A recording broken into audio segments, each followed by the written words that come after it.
সিরিয়ার দামেস্ক সহ এর আশেপাশের অঞ্চল নিয়ে মহানবী সাল্লাল্লাহু আলাইহি ওয়াসাল্লাম বেশ কিছু ভবিষ্যদ্বাণী করেছিলেন। বিশেষত কেয়ামতের আগে কিছু ঘটনা এই অঞ্চল ঘিরে সংঘটিত হবে। তাই বিভিন্ন হাদিসে এই অঞ্চলকে মুসলমানদের আশ্রয় কেন্দ্র হিসেবে উল্লেখ করা হয়েছে। তাছাড়া মাহদী আলাইসাল্লাম এর অনুসরণ, দাজ্জালের আগমন ও হত্যা, ঈসা আলাইসাল্লামের আবির্ভাব, অনেক গুরুত্বপূর্ণ ঘটনার বিবরণ পাওয়া যায়। মুলকে শাম বা শাম ভূখণ্ড নবী রসুলদের ভূখণ্ড। কোরআন হাদিসের বিভিন্ন জায়গায় তার বরকত ও পবিত্রতার বর্ণনা রয়েছে।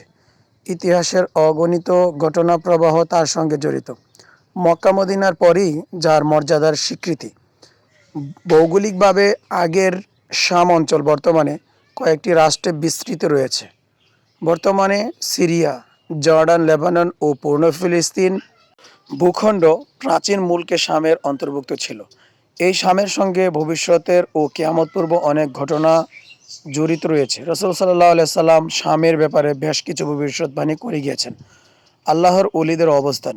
হযরত শুরাইহ ইবনে উবাইদ রহমতুল্লাহ আলাইহি বলেন, আলী রাদিয়াল্লাহু আনহু ইরাকে অবস্থানকালে তাকে শামবাসীর ব্যাপারে বলা হলো, আপনি তাদের উপর অভিশাপ করুন। তখন তিনি বললেন, না, আমি রাসূলুল্লাহ সাল্লাল্লাহু আলাইহি সাল্লামকে বলতে শুনেছি, শাম ভূখণ্ডে আবদালরা আল্লাহর ওলিদের বিশেষ দল থাকেন। তারা 40 জন থাকেন। যখনই তাদের থেকে একজন মারা যায়, আল্লাহ তার স্থানে অন্য একজনকে রাখেন। তাদের বরকতে বৃষ্টি হয় ও শত্রুর উপর জয়লাভ হয়। ভবিষ্যতে তাদের উসিলায় শামবাসীর উপর থেকে আযাব তুলে নেওয়া হবে। মুসনাদ আহমদ। মুসলমানদের দ্বিতীয় হিজরত ভূমি।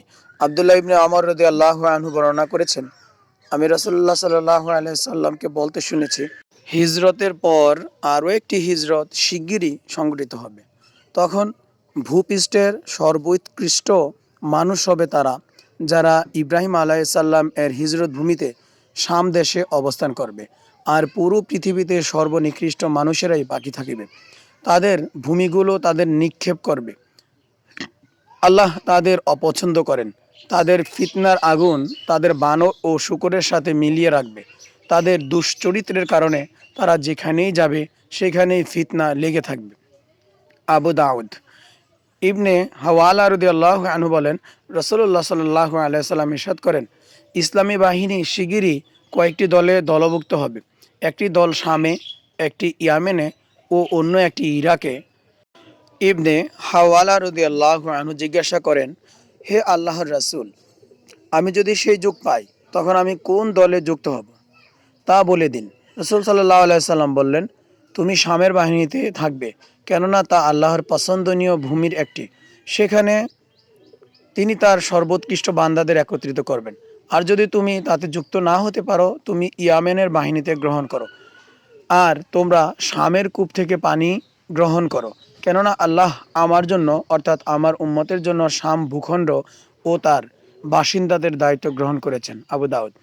উম্মতে মুহাম্মাদির কল্যাণ সম্পৃক্ত মুয়াবিয়া ইবনে কুররা রাদিয়াল্লাহু আনহু সূত্রে বর্ণিত, রাসূল সাল্লাল্লাহু আলাইহি সাল্লাম ইরশাদ করেন, যখন শাম ভূমি বিশৃঙ্খলা সৃষ্টিকারীদের মাধ্যমে ধ্বংস হবে, তখন তোমাদের মধ্যেও কোনো কল্যাণ থাকিবে না।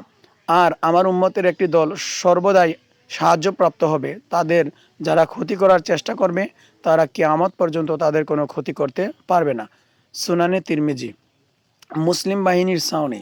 আবু দারদা রাদিয়াল্লাহু আনহু সূত্রে বর্ণিত, রাসূল সাল্লাল্লাহু আলাইহি সাল্লাম ইরশাদ করেন, মহাযুদ্ধের সময় মুসলমানদের ছাউনি হবে গোতা শহরে, যা দামেস্ক শহরের পাশে অবস্থিত। এটি শামের উৎকৃষ্ট শহরগুলোর একটি। আবু দাউদ। অন্য বর্ণনায় রয়েছে, রাসূলুল্লাহ সাল্লাল্লাহু আলাইহি সাল্লাম ইরশাদ করেন, অচিরেই তোমরা শাম বিজয় করবে। যখন তোমরা সেখানে বসবাসের সুযোগ পাবে, তোমরা দামেস্ক নগরীতে থাকবে, কেননা তা যুদ্ধবর্তীকালীন মুসলমানদের আশ্রয়স্থল হবে।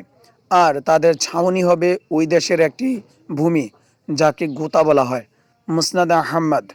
আবু হুরায়রা রাদিয়াল্লাহু আনহুর সূত্রে বর্ণিত, রাসূলুল্লাহ সাল্লাল্লাহু আলাইহি ওয়াসাল্লাম ইরশাদ করেন, খোরাসান ভূমি থেকে কালো পতাকাবাহী দল বের হবে। তাদের কোনো কিছুই প্রতিরোধ করতে পারবে না, যতক্ষণ না তারা ইলিয়া তথা জেরুজালেমে না পৌঁছে। সুনানে তিরমিজি।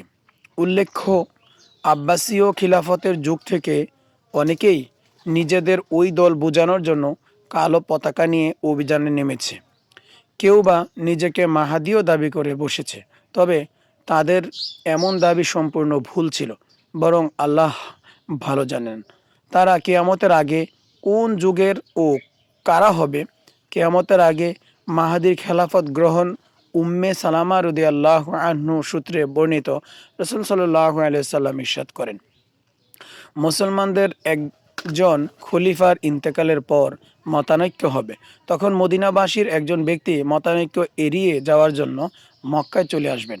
অতঃপর মক্কাবাসীর অনেক লোক তার কাছে আসবে এবং তাকে তার অনিচ্ছা সত্ত্বেও ঘর থেকে বের করে এনে মাকামে ইব্রাহিম ও হজরে আসওয়াতের মধ্যবর্তী স্থানে তার হাতে বায়াত হবে। তিনিই হলেন ইমাম মাহদী, অর্থাৎ মদিনা থেকে আসবে। তার বিরুদ্ধে যুদ্ধ করার জন্য শাম থেকে একটি বাতিল দলকে পাঠানো হবে। তবে তারা মক্কা মদিনার মধ্যবর্তী বাইদা নামক স্থানে পৌঁছিলে ভূমিধসে আক্রান্ত হবে। মানুষ তা দেখার পর শামে আবদালরা ও ইরাকবাসী উৎকৃষ্ট মানুষের দল আসবে। অতঃপর তারা মাকামে ইব্রাহিম ও হাজরে আসওয়াতের মধ্যবর্তী স্থানে তার হাতে বায়াত হবে। অতঃপর কুরাইশ বংশের জৈনিক ব্যক্তির উদ্ভব হবে। কাল্প গোত্র হবে তার মাতুল গোত্র। সে তাদের মোকাবেলায় একটি বাহিনী পাঠাবে। যুদ্ধে মাহাদির অনুসারীরা কাল্প বাহিনীর উপর বিজয়ী হবে। এ সময় যারা কাল্প থেকে যুদ্ধলব্ধ সম্পদ নিতে উপস্থিত হবে না তাদের জন্য আফসোস। মাহাদি গনিমতের সম্পদ বন্টন করবেন ও নবী করিম সাল্লাল্লাহু আলাইহি সাল্লামের সুন্নত অনুযায়ী মানুষের মধ্যে কার্য পরিচালনা করবেন। আর ইসলাম সারা পৃথিবীতে প্রসারিত হবে। অতঃপর তিনি 7 বছর অবস্থান করার পর মারা যাবেন। আর মুসলমানরা তার জানাজার সালাত পড়বেন। ইমাম আবু দাউদ রহমতুল্লাহি আলাইহি বলেন, কেউ কেউ হিশাম থেকে বর্ণনা করেন 9 বছর অবস্থান করবেন। দামেস্কে ঈসা আলাইহিস সালাম এর অবতরণ নওয়াস ইবনে সামান রাদিয়াল্লাহু আনহু সূত্রে বর্ণিত একটি হাদিসে দাজ্জাল সম্পর্কিত বর্ণনা রয়েছে। তাতে রাসূল সাল্লাল্লাহু আলাইহি সাল্লাম বলেন, দাজ্জাল ইরাক ও শামের মধ্যবর্তী এলাকা থেকে বের হবে এবং এবং ডানে বায়ে গোটা পৃথিবীতে ফাসাদ সৃষ্টি করতে থাকবে। তাই হে আল্লাহর বান্দারা, তোমরা ঈমানের উপর অটল থাকবে। দীর্ঘ হাদিস বর্ণনায় এক পর্যায়ে নবী করিম সাল্লাল্লাহু আলাইহি সাল্লাম বলেন, দীর্ঘ 40 দিন ধরে দাজ্জালের অনিষ্টতার পর আল্লাহ ঈসা ইবনে মারিয়াম আলাইহিস সালামকে পাঠাবেন। তিনি দামেস্কের পূর্ববর্তী এলাকার শুভ্র মিনারের কাছে আসমান থেকে দুজন ফেরেশতার কাঁধে চড়ে অবতরণ করবেন। তখন তার শ্বাস প্রশ্বাস যে কাফেরদের গায়ে লাগবে সে মারা যাবে, আর তার দৃষ্টিসীমা শেষ প্রান্ত গিয়ে তার শ্বাস প্রশ্বাস পড়বে। তিনি দাজ্জালকে তালাশ করবেন। অতঃপর শামের বাবেলুত নামক স্থানে তাকে হত্যা করবেন। সহিহ মুসলিম হাদিস নাম্বার 29-37।